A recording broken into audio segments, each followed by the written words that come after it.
Howdy everyone. So, I've been thinking about movie rewatches lately.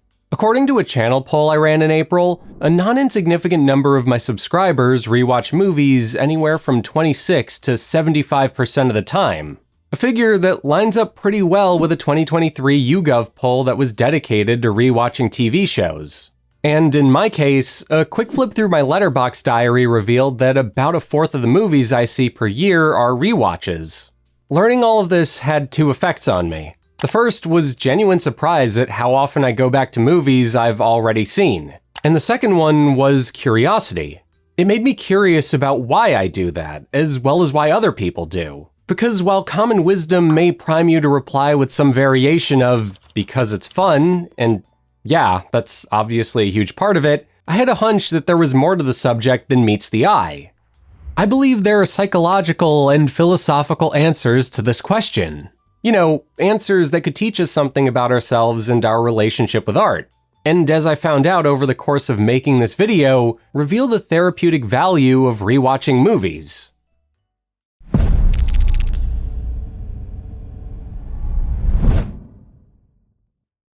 Let's start off with a brief refresher on the basic psychological effects of watching movies and television, which I'll be referring to interchangeably today. The real insane in the membrane stuff that explains what happens to us when we see a couple dozen pictures flash before our eyes in a single second. What we call film is a unique art form when you stop and think about it. It communicates with us through visuals, music, and performance. Because it incorporates so many different types of art at once, cinema is an especially effective tool when it comes to evoking a response in people. There's an efficiency to the medium that's backed by science. A 2023 study published in Science Advances theorizes that there's a flattening in our brain hierarchy whenever we're watching a movie, suggesting that there's a lowering in neural computation whenever we're doing this, and that it could explain why people experience feelings of escapism or pleasure when indulging in the art form. To quote the study's lead author, Professor Morten L. Kringelbach of Oxford and Aarhus University, the brain abstracts coherent narratives from still images and sound, which sets us free to transcend the rat race of survival, if even for the briefest moment. Another way of putting it is that there's a sorta zen-like quality to motion pictures. By seeing and hearing characters go through an ordeal or conflict, we get to have our own little out-of-body experience and see the world through their eyes.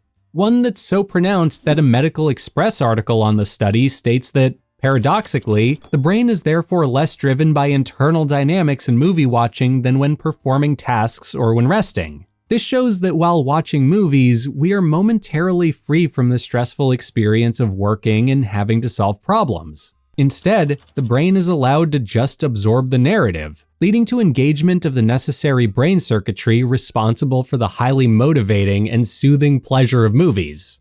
In other words, all that stuff Nicole Kidman said in her AMC ad read was more or less true all along. Heartbreak feels good in a place like this.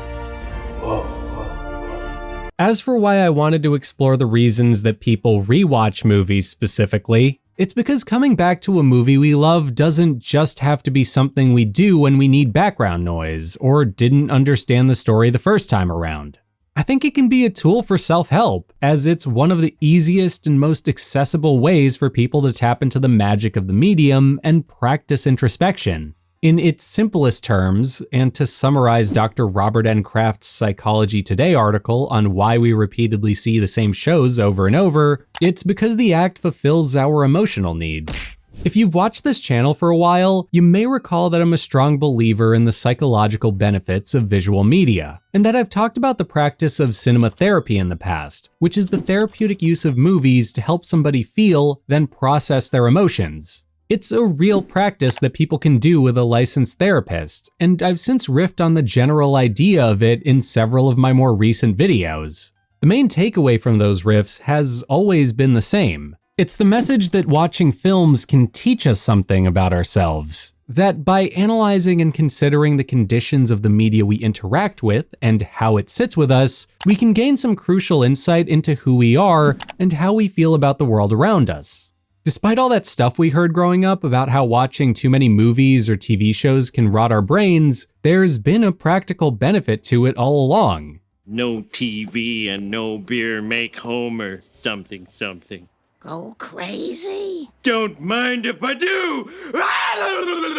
In trying to figure out why we can't stop watching things we've already seen, I'm also trying to get to the bottom of why we continue to get something out of it, and how we can take that practice to the next level by incorporating a therapeutic element. Consider this a finale to the line of thinking I've been exploring in my last couple of uploads. A video that'll be more abstract and personal than usual, and take the ideas shared in them, elaborate on them with the help of a bit of science and psychology, then hopefully tie them together so that they can stand on their own. Before I do any of that though, a quick plug. If you're enjoying this video or what I do on this channel, I invite you to show your support by becoming a channel member or Patreon subscriber. Members and patrons get early access to video essays, up to 2 weeks of exclusive access to video podcasts, and get their names added to the credits of my videos. You also get exclusive access to my Discord community, Interior Film Discord, where you can hang out with other chill folks that like movies. And if you want to support what I do here but don't have a few bucks to spare, I totally understand. You can still lend a hand by sharing this video with your friends, commenting, or by answering the following question of the day in the comments. What are a few movies or TV shows that you can't stop rewatching, and why? I won't answer that question like I normally do because, well, the answer is sort of a major part of this video itself, but I'd love to hear your answer. Anyway, thanks for sticking around, and I hope you enjoy the rest of this upload. Okay, so while everything I just said about movies being good for you is true about cinema as a whole, I believe it's especially true about media we've already seen. A well-selected rewatch may be able to help us hone in on what we get out of motion pictures by allowing us to influence what that transcendent experience Dr. Kraft was talking about will be. The right choice at the right time can help us feel close to a lost loved one, or remind us of a time in our lives that we wish we could return to. For people that are currently struggling, the right movie can act as a reprieve from the present. This is partially due to a sense of nostalgia that's inherent to interacting with symbols from our past. Nostalgia and rewatches almost go hand in hand because a huge part of why people revisit certain shows and movies is due to their familiarity with them. We associate these stories with safety, and the mere exposure effect, which is when constant exposure to a stimuli logarithmically alters our preference for it, can fuel nostalgia. Hey, I've seen this one. This is a classic. I've often spoken about nostalgia in a vaguely dismissive way on this channel. I've pointed out how it often paints a distorted version of the past, or that it could be used to fuel a yearning for one that never truly existed. But that's never meant that I'm anti-nostalgia. I just believe it's important to approach it with caution in order to prevent its more negative traits from getting the better of us. The truth is that a well-exercised sense of nostalgia can lead to a better understanding of the present, as opposed to getting trapped in a state of regression. Through becoming a more active participant in the feeling, we can learn how to extract meaning from it. In other words, we can use it to help ourselves. If you feel, you heal. Nostalgia is a part of human nature. We may commonly associate it with rehashing pop culture or indulging in an open longing for the past, but it was originally viewed as a mental health disorder that affected soldiers to the point of appetite loss and lethargy. Sarah Diamond's article about nostalgia for the New York Times quotes a Times piece from way back in 1898 that called it a form of melancholy brought about by an unsatisfied longing for home. Even though that definition has changed in the past 127 years, a good part of it has persevered. Nostalgia is still often associated with feelings of dissatisfaction and longing, and melancholy is still a strong descriptor for it too. None of what you just said is good. Yeah, I know. But remember, we've come a long way since then. 1898 was still firmly in the use heroin to soothe a toothache era of medical care. That longing for home that was described in the Times article has since been expanded to include our perceptions of ourselves and the world around us. It's existential now. As psychology professor Christine Baccio put it in the National Geographic article, "Feeling nostalgic, your brain is hardwired to crave it," consuming nostalgic media of all types gives us a way of thinking about who we are and helps us make sense of our purpose in life. She later followed that statement up by adding, "Familiar media from our past brings us emotional comfort, but it also meets a cognitive need. It encourages the belief that things will get better because they've been good before." Nostalgia literally means the pain from an old wound. It's a time machine.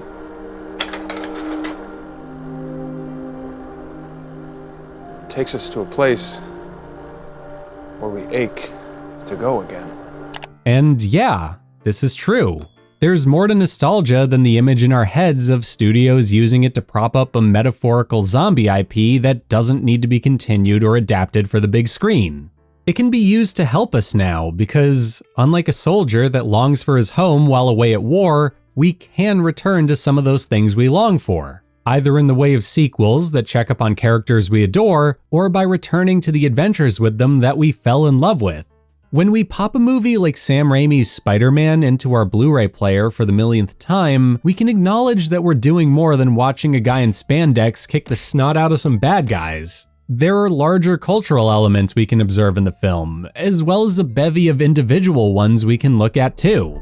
A rewatch of Spider-Man is a reminder of getting to see the movie with my parents when I was only 6 years old. The film brings back the many sights and sounds of my local AMC from my childhood, such as the Fuddruckers and ShopRite that were right next to it, and the blips and bloops of the arcade cabinets in the lobby. It's a reminder of the countless times I've quoted the movie with my friends since then, and getting to see it in theaters with my dad in 2024. The more I rewatch it, the more my fondness for the film develops. It's a constantly mutating collection of experiences that's fueled by the mere exposure effect. Guy with 8 hands. Sounds hot. Likewise, I may not have been a huge Indiana Jones person when I was younger, but it's now one of my favorite franchises. Why? Because revisiting it represents more than watching Indy punch Nazis, though I do quite like that part. Nazis. I hate these guys. Just like with Spider-Man, it reminds me of getting to watch it with my dad while our family was going through some stuff recently, and it reminds me of how much my best friend Mike loved this series before he passed away. I used to drive him crazy by pretending that I actively didn't like these movies as an in-joke between us, and there's a bittersweetness that's associated with remembering that whenever I watch these movies. And when it comes to a series like Back to the Future, well, that movie gets all of the above times a million. Going Back to Hill Valley transcends 6 hours of quality filmmaking for me. It's the movie that made me fall in love with the 50s and the 80s, the attraction that I recall being most excited about seeing when I went to Universal Studios in Florida as a kid, and it's a prolonged reminder of my aforementioned friend Mike. These were the movies we'd quote the most often whenever we saw each other for close to 2 decades. The ones we would do a How I Met Your Mother-esque trilogy night for every couple of years, and the ones that we would live text to each other whenever we caught them on TV. Of course I have nostalgia for these films. They're a huge part of my life. Hey, Nick. Yeah. You're the Doc to my Marty. Whoa. I don't want to be Doc. No, I find you Einstein. No. I'm Doc. Look, you're kind, but I'm not cool. that smart. Fine, you're the Marty to my Doc. I always assumed you would be Doc because Yeah, you're the take Doc. science guy. Now, does that mean I should rewatch these movies religiously and blindly support the continuation of their individual franchises? No! It just means that they're important to me. A level of moderation toward engaging with them is still important, as it can go a long way in stopping us from metaphorically drowning in a well of nostalgia. I'm ruined. I have nothing left except Spider-Man. Approaching these films with mindfulness and contemplating why we're drawn to them when we are is the key here. Rather than blindly reaching for our favorite movie after a long day, we can make sure to consider the individual qualities of that film that made us yearn for it. By recognizing the reasons why we're watching our favorite comedy, we can better appreciate it for what it does for us, and once the movie's over, take the necessary actions to find those things in the present. We need to consider doing what Taylor Fiorito and Clay Routledge's Frontiers in Psychology article, Is Nostalgia a Past or Future-Oriented Experience? Affective, Behavioral, Social Cognitive, and Neuroscientific Evidence talks about. We need to access meaningful memories from the past in order to help us approach the future with purpose. It's important for us to focus on the feelings associated with these films, and not the movies themselves or the past they represent.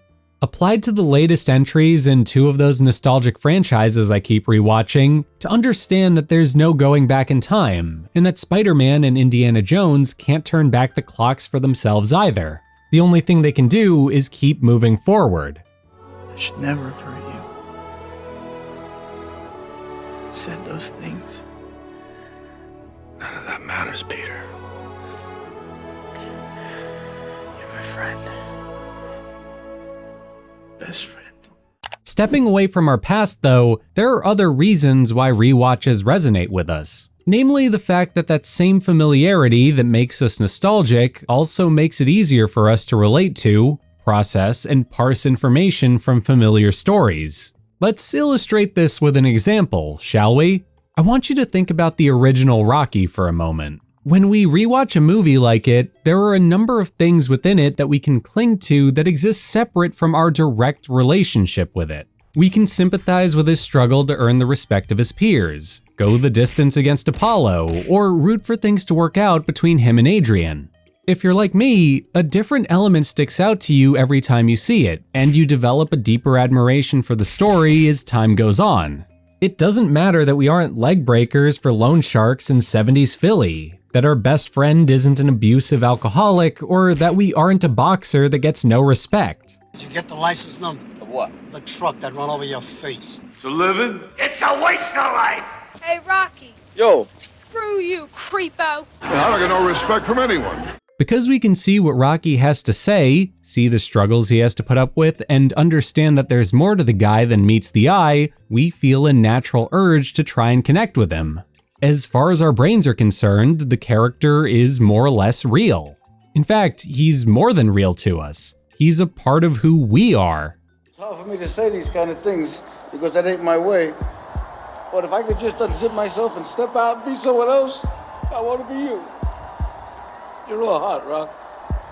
That last bit isn't hyperbole. It's the real conclusion from a 2021 study that was done at Ohio State University about the way our brain perceives fictional characters. And to quote its lead author, Timothy Broom, when people think about a favorite fictional character, it appears similar in one part of the brain as when they're thinking about themselves. And to punctuate that quote with another one, here's how the study's co-author, Dylan Wanger, looks at their findings. What previous studies have found is that when people experience stories as if they were one of the characters, a connection is made with that character, and the character becomes entwined with the self. In our study, we see evidence of that in their brains. Put another way, when we like characters, we tend to see ourselves in them. And to build off that, if we like a character, there's a possibility that we might like the movie they're in too. And because we know that movies can play a part in fulfilling our basic human needs, there's good reason to assume we might come back to one that we already see a part of ourselves in. People do this all the time. We even see this in the way that folks create memes that recontextualize movie and TV clips to be about themselves. It's a format that I myself use on this channel and in real life, even though it usually makes me sound like I'm completely out of my mind. Us. All right, I'm talking about us. Us. Yeah, you and me. Who's you and me? To which I ask, if we relate to characters so much that our own brains mistake them for being a part of us, then who's to say that we don't bask in their victories too? Or that watching them grow and get a happy ending doesn't register as one for us on some level? What if that sense of inspiration that many associate with Rocky is partially due to seeing themselves in him? Viewed under this lens, it makes sense that the Rocky franchise has managed to stay relevant for 5 decades. We see ourselves in people like Rocky and Creed, and we find ourselves rooting for them because their victory is our victory. Their stories remind us that there's a degree of randomness to the world, and that the odds being stacked against us don't necessarily mean that we'll lose the big fight when it's our turn in the ring. I mean, like, okay, yeah, I'll lose, but that's just because I've got a glass jaw, a bad shoulder, and a bad neck. It had nothing to do with the odds. Getting killed out there! Maybe this is why comfort movies exist. You know, movies that we go back to whenever we're sick, or feeling down and need a quick pick-me-up. It's because we're soothed by these stories and know we can rely on them in times of need. The comfort found in them is accentuated by our familiarity with and our ability to see ourselves within them. Part of why we cling to certain stories in times of crisis is because there's safety in our knowledge of them. We already know what's going to happen, what's a joke and what isn't, and that knowledge helps us remain calm. While watching something new can also offer that to us, it still feels safer for us to rewatch The Office for the 10th time than it does to take a chance on a different show that we've never seen before. To cite a Harper's Bazaar article on the subject, according to Dr. Jalpa Bhutta, a psychiatrist at Global Hospital, familiar content is much less cognitively demanding. Rewatching our favorite TV series and movies, or rereading books, is a popular way to escape from the actual world. Rewatching our favorite childhood films in particular has been shown to help us feel calmer, relaxed, and even grounded during times of heightened anxiety or sadness. Bhutta says, multiple viewings of the same entertainment piece underline that there is order in the world, and it may produce a sense of safety and comfort on a primordial level. My God, you must really love this picture. Me? You've been here all day, and I've seen you here twice before. You mean me? Yes, you. This is the 5th time you're seeing this. Additionally, and going back to Dr. Kraft's Psychology Today article, we can also account for what he called the Mr. Rogers effect. The Mr. Rogers effect is, well, actually, Kraft's explanation of it is so short that I can just quote it verbatim for you right now. At the beginning of every show, Mr. Rogers went through the same routine of changing into his cardigan sweater and around-the-house sneakers while singing the same reassuring words. He did this to provide the necessary stability and comfort to his young viewers. According to research by Crystal Antonia Russell and Sydney Levy, repetition works for adults as well. Knowing what will happen bestows order and safety, especially during times when our lives feel uncomfortably less controlled. Though it may be easy to think that the buck stops there and that comfort is the end product of this process, I think we can dig deeper than that. I recently learned that there are 2 types of thinking that our brains rely on when it comes to problem solving: focused and diffused. My understanding of them is that focused thinking is when we lock in and actively work on something. It's the studying montage from Back to School or an extremely goofy movie. There's a degree of exertion involved. Meanwhile, diffused thinking is more passive because it's more about the answer coming to us than us seeking it out. If you're anything like me, it's stepping away from a project to go on a walk or work out, only to find the missing piece of the puzzle when you least expect it. It's that aha moment we've all had before, or, and this reference is about to get validated in a second, that epiphany we've all had on the toilet. With these concepts in mind, we can try and apply them to what we know about movies and television. If rewatching media brings us comfort, and that comfort relaxes us, then we're gonna have an easier time getting into a diffuse mode of thought.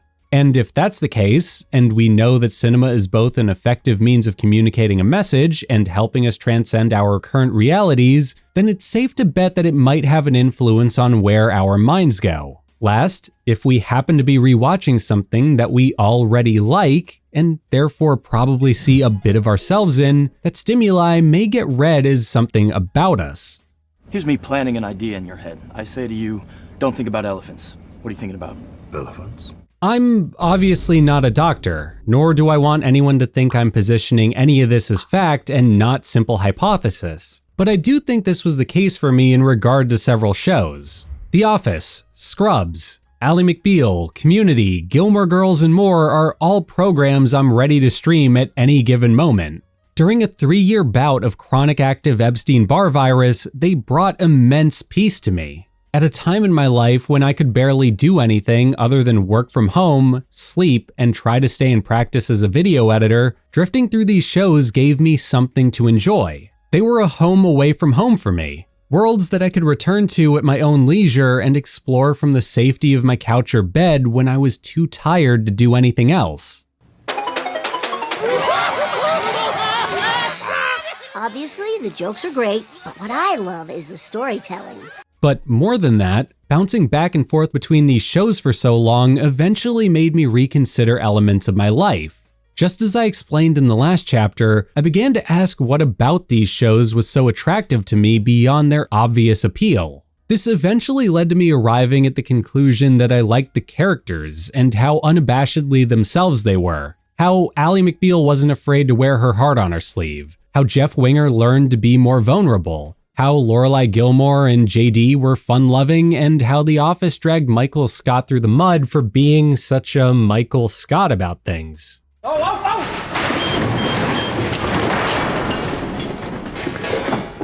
We'll get somebody to clean that up.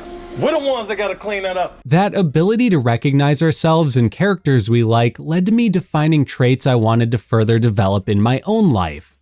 To this day, I actively try to be earnest because of Ally and Jeff, as well as more playful like Lorelai and JD, and to practice humility whenever I make a mistake so that I don't come across as a Michael Scott. Respect. RESPCT.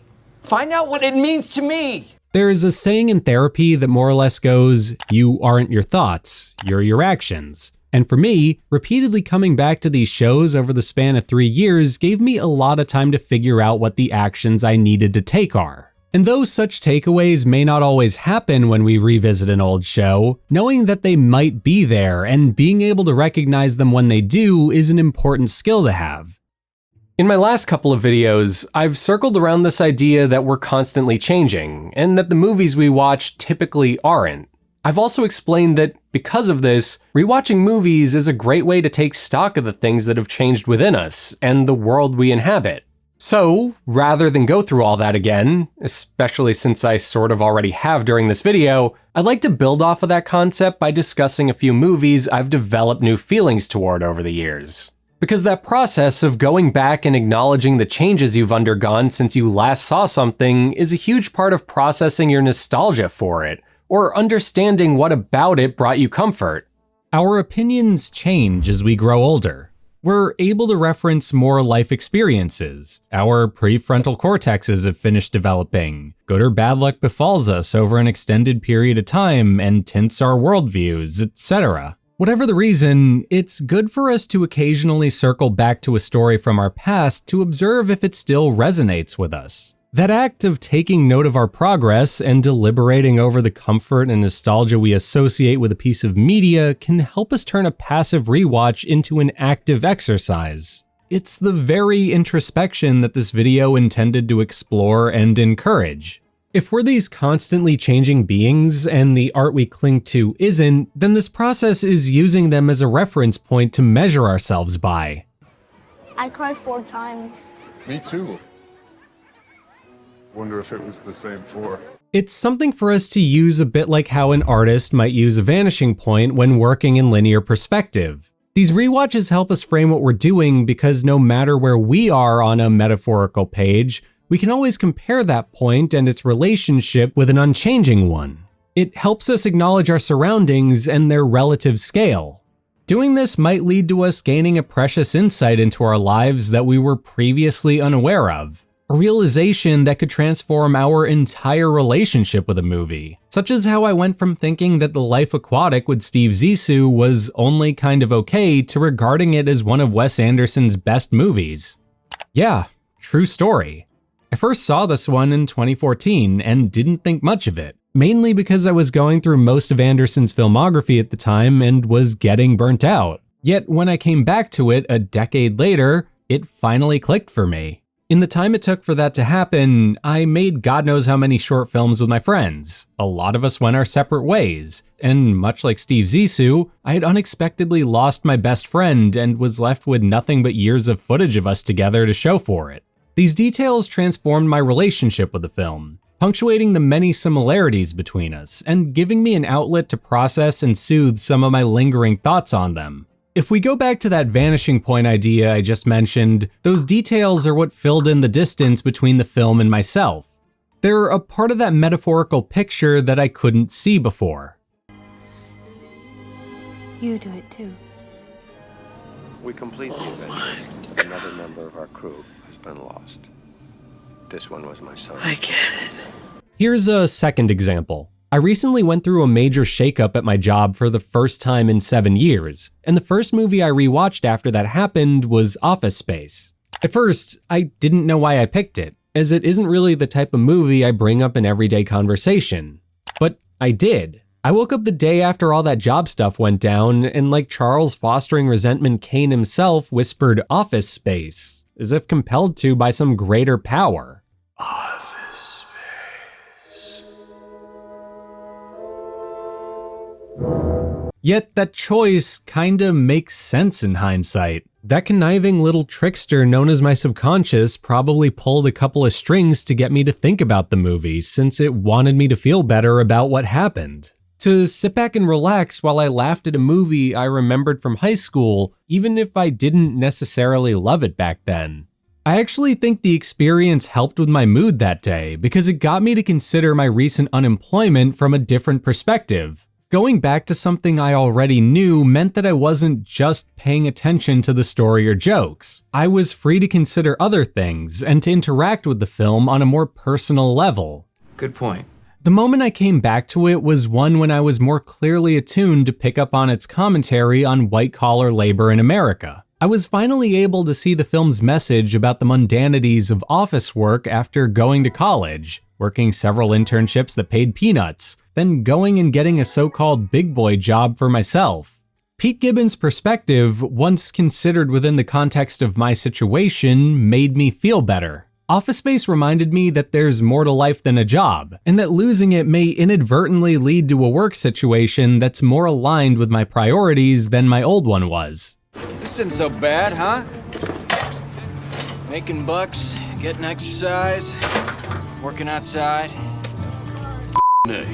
How about one last example? Tim Burton's Ed Wood just so happened to be my all-time favorite film through my late teens and early 20s. This one's the movie that made me want to formally study filmmaking, and one that I've covered on this channel multiple times over the years. Ed Wood is ground zero for this channel, and for a lot of my personality. A fact that isn't lost on me and likely explains why I spent so much time thinking about it after I lost my job. Honey, what if I'm wrong?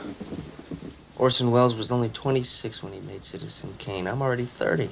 Returning to Burton's take on 50s Hollywood almost played like an effort to reconnect with myself on some level. Coming back to it was the exact search for comfort I described in the last chapter. It's almost like I was looking for the part of the picture that spoke to me the first time I saw it, as if finding it could stir those emotions up again and motivate me to go out and try to make good on them. That internal reckoning was so pervasive that it even spilled over into my first viewing of Barton Fink, which happened to preempt my Ed Wood rewatch. These two movies are pretty similar at points, and recognizing that made me deliberate over how my life would have been different had I seen the Coen brothers movie about the industry as opposed to the more plucky and romanticized Burton one. Ed. Yes? Visions are worth fighting for. Heil Hitler. I spent a week or two deliberating over that. I tried to think about what I may have studied had I not gone with media production and film, and if I ever would have finished my degree or dropped out like so many people I know. I also thought about how hard it was to find my first few jobs out of college, and the ridiculous hours I worked as an editor. Anyway, it was with all this in mind that I finally got around to giving Ed Wood its second screening in 12 months for me, and perhaps unsurprisingly, I felt a sense of comfort wash over me. The experience was exactly what I thought it would be. I latched onto the qualities of the movie that spoke to me as a teen and confirmed that they continued to speak to me as an adult. Don't get me wrong, because that reminder didn't directly fix my job situation, but it did make it a bit easier to live with and did give me some much needed direction. I got some assurance about the decisions I made that brought me to where I am today. Returning to the movie that started it all proved to be the perfect vehicle to channel my nostalgia through. It was precisely what Kringelbach described. Ed Wood gave me a means to transcend the rat race of survival, and watching Ed face the trials and tribulations he was put through gave me a newfound appreciation for the film as a whole. Georgie, I'm proud. I wrote, directed, and starred in it, just like Orson Welles did in Citizen Kane. Yeah, well, Orson Welles didn't wear Angora sweaters, did he? It's easy to take the film as a relatively straight-faced recollection of his career that was spun to be positive, but my current situation emphasized some of its potential subtext, like how Ed always happened to be drinking at a bar or visiting a despondent Bella whenever pessimism got the better of him, and how those were the only times that we as an audience were confronted with reality. It also underlined how forcefully, if not straight up artificially upbeat he could get, as if possessed by a feeling of mania or whatever drug Bela was using. Children! I love children! The story's romance toward filmmaking felt wearier to me as an adult. I still recognized and felt the emotions I had read into Ed's story as a teen, but I came to see this tale as one where he's an unreliable narrator that's punching his life up for himself as much as for the audience. That realization reminded me that we're all just faking it, and that one of the best things we can do is keep trucking along and hope things get better. Worst film you ever saw? Well, my next one will be better.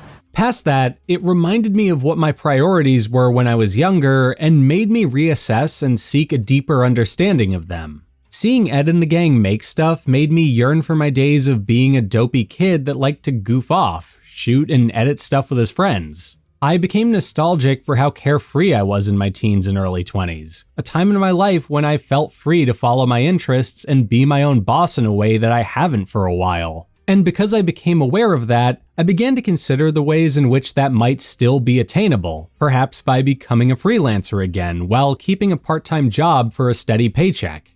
As for the comfort side of things, the only reason I was able to make that connection was because I was already familiar with the story and saw a healthy amount of myself in Ed. That made it easy to connect with the film past its surface level, and to consider the ways in which it still represents me. Perhaps even exposing a new layer to how that's true. You should feel lucky. Eddie's the only fella in town who doesn't pass judgment on people. That's right. If I did, I wouldn't have any friends. I've been fascinated by cinema therapy ever since I learned about it, and in hindsight, its existence seems obvious. After all, film is an art, and art exists to express, communicate, or begin a conversation about its ideas and messages. When we sit down and watch a movie, our brains are tasked with interpreting information such as the story, dialogue, sound, performances, and cinematography. Yet while these variables usually don't change no matter how many times we come back to a film, many of us manage to come up with different readings of them. In many cases, these readings come across as being resonant.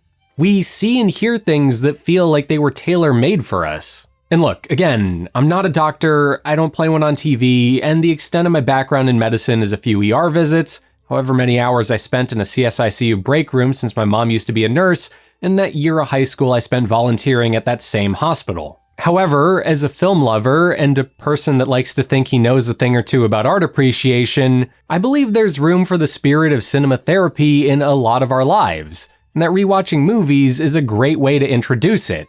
A common sentiment I've heard from people when it comes to getting into film analysis is that it's boring.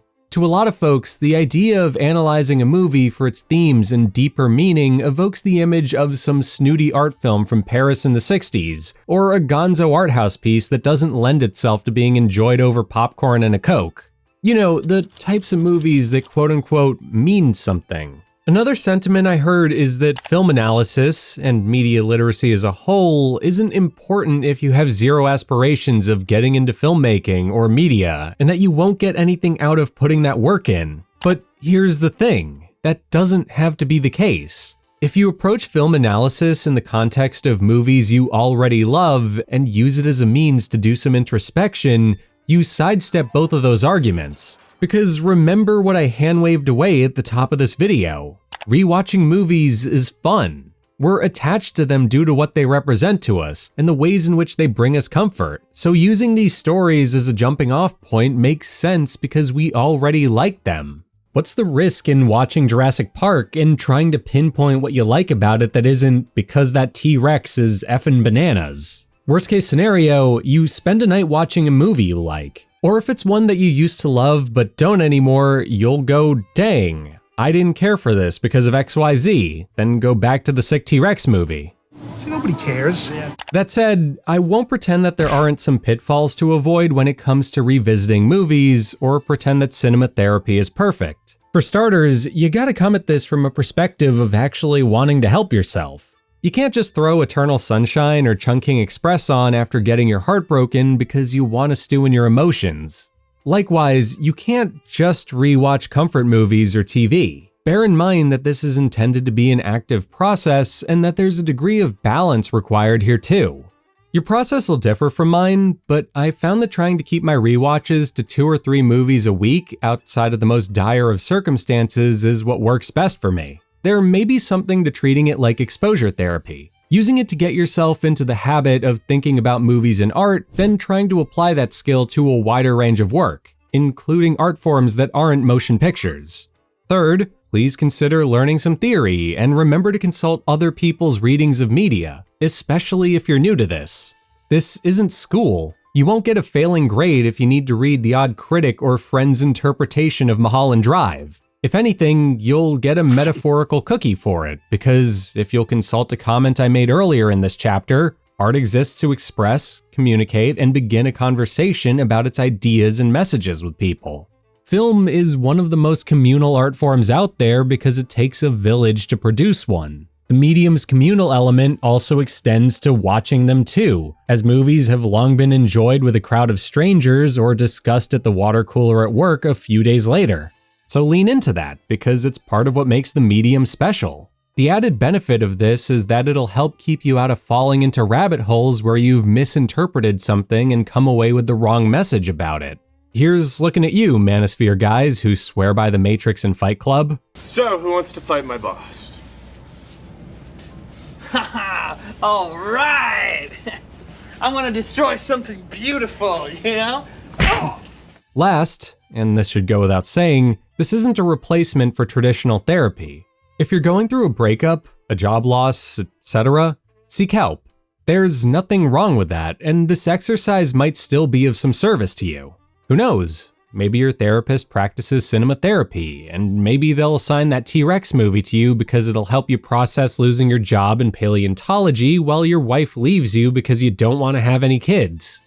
The past few months have, for lack of a better term, been a shit show for me. Between life-threatening health scares, job loss, politics, and the general state of the world, I feel confident in saying that this has been one of the hardest periods of my life to date. A real Dochi denial is a river, this is a really dark time for me era, if you will. Rewatching movies have been a lot more than just an enjoyable way to pass the time for me lately. I've used it as a means for catharsis, or to seek a deeper understanding of my emotions at any given moment. Part of why I made this video in the first place is because I caught myself rewatching more movies than usual and wanted to get to the bottom of why I was doing that. And after all the research that went into this and the introspection that came along with it, it became clear to me that it's because there's therapeutic value to rewatching movies, and to cinema as a whole.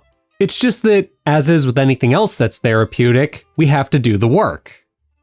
Anyway, that brings us to the end of this video. I hope you enjoyed it, and that if you did, you consider leaving a like, or subscribing, or just answering the question of the day or something. If you want to go the extra mile in supporting me and what I do on this channel, you could do so by becoming a patron or channel member. You could also check out my 2 podcasts, Media Obscura or Glaring Admissions, which have a shared RSS feed and are available right here on this channel. Or you could just stalk me on Letterboxd if you want. So yeah. Bye. Hey, those are bad things to say to a person. Oh, no, they aren't. I think the fact that you're a hopeless mess is very refreshing. It moves me.